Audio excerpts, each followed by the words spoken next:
Kiss has been known for its extensive merchandise, but perhaps one of the most unusual items they've ever offered is the Kiss Kasket. In 2001, Kiss partnered with a casket company to release a limited edition Kiss-themed casket for die-hard fans. It features the band's logo and imagery, making it a unique collector's item for Kiss enthusiasts. From a local review, an accident on stage temporarily dimmed the intensity of the concert, the third for Kiss in Evansville.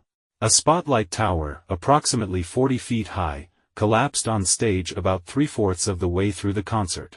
2 persons were reported as injured in the accident, Evansville Courier, January 24, 1978. One of those people was spotlight operator Thomas Mills, who required stitches. The other was Lydia Criss, who was taken to hospital as a precaution. She was identified in the review as Ledia Criscuola. A below-average partial AUD recording circulates from this show. It cuts during Beth.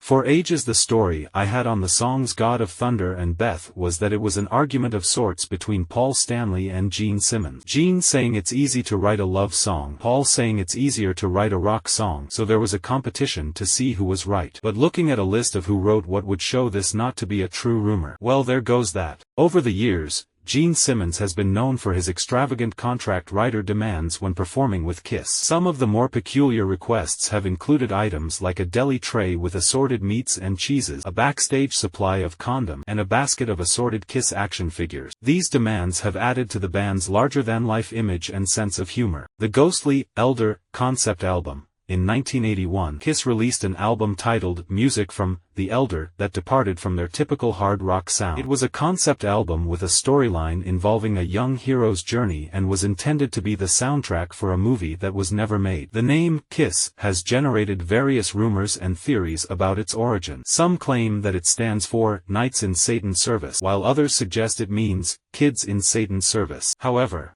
the band members have consistently stated that Kiss was chosen because it was simple. Catchy, and evoked images of kissing, which they believed had universal appeal.